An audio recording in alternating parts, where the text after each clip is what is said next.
Tafsir Quran Surat An-Nisa ayat 4 bagian kedua. Rasulullah Shallallahu Alaihi Wasallam menjelaskan lagi kepadanya bahwa mahar itu perlu. Mahar adalah salah satu rukun atau bagian yang tidak dapat dipisahkan dalam suatu pernikahan. Dia mesti berusaha mencarinya lebih lekas, lebih baik. Kalau mahar itu ada sekarang juga pun dia dapat dinikahkan. Maka berkatalah Rasulullah Shallallahu Alaihi Wasallam, iltamis walau khotimam min hadid. Pergilah cari walaupun sebentuk cincin besi. Pemuda itu pun keluarlah dari majelis, pergi mencari bahan untuk mahar, walaupun hanya sebentuk cincin besi. Entah dia betul-betul mencari, entah tidak. Ahli riwayat tidaklah menerangkan. Cuma beberapa saat kemudian dia pun kembali, mengatakan terus terang kepada Rasulullah, sebentuk cincin besi pun tidak ada didapatnya. Dengan senyumnya Rasulullah bertanya, adakah engkau menghafal Al-Quran? Dan kalau ada, berapa yang engkau hafal? Dengan gembira pemuda itu menjawab, bala ya Rasulullah. Artinya, ya tepat, yang tepat. Kalau itu yang engkau tanyakan ya Rasulullah, itu ada padaku. Aku hafal surah Al-Baqarah seluruhnya. Dan demikian juga surah Ali Imran. Beberapa surah panjang yang lain. Kalau begitu, aku nikahkanlah engkau dengan perempuan ini. Dengan mahar ayat-ayat Al-Quran yang engkau hafal itu. Aku nikahkanlah engkau dengan dia dengan mahar ayat-ayat Al-Quran yang ada pada engkau itu.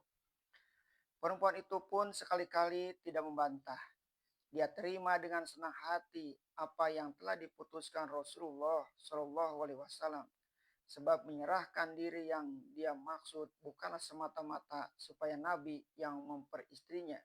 Bahkan lebih luas dari itu, yaitu menyerahkan diri juga untuk dinikahkan oleh Rasulullah Shallallahu Alaihi Wasallam dengan laki-laki lain yang beliau tunjuk. Si laki-laki pun berjanji akan mengajarkan segala ayat yang telah dihafalnya kepada istrinya apabila mereka sudah mendirikan rumah tangga.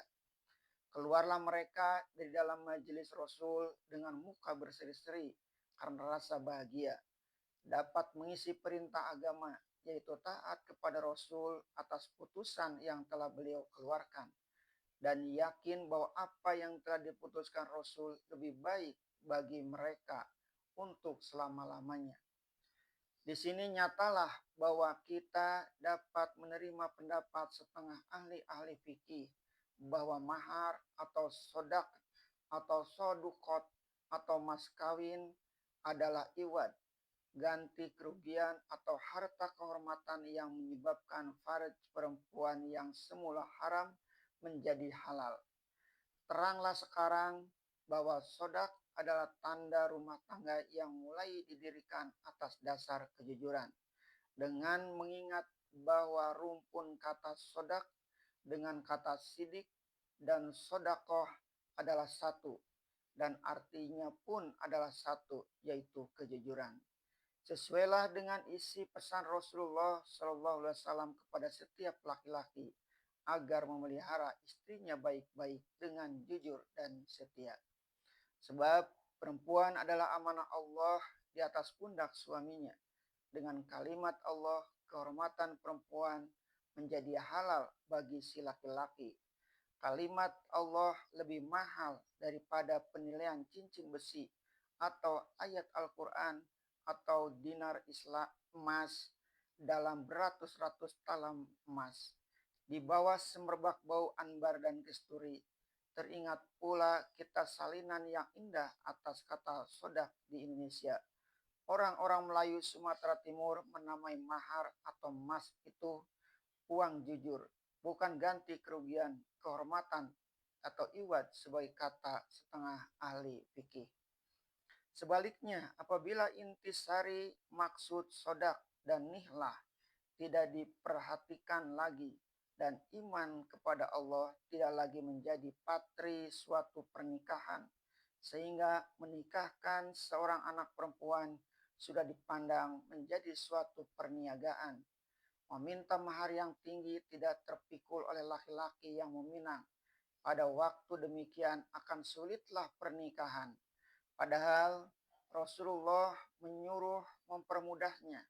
Banyaklah gadis yang sudah beruban karena orang tuanya terlalu menahan harga. Beginilah yang terjadi di beberapa negeri Islam pada zaman kita ini. Seumpama di Hijaz, Mekah, Madinah, atau di Pakistan dan kalangan umat Islam di India. Laki-laki lama baru menikah karena terlalu lama mengumpulkan harta untuk mahar. Perempuan pun menjadi gadis tua karena ayahnya terlalu tahan harga. Adapun di negeri-negeri Islam yang sudah memasukkan pengaruh barat, timbul pula kesulitan nikah karena perempuan sudah terlalu banyak keluar dan terlalu banyak kehendaknya, sehingga dalam membentuk suatu rumah tangga perhatian orang terlalu ditumpahkan kepada kemewahan benda dan tidak ingat lagi bahwa pernikahan adalah amanah Allah dan hanya pergaulan setelah dibuka kuncinya dengan kalimat Allah.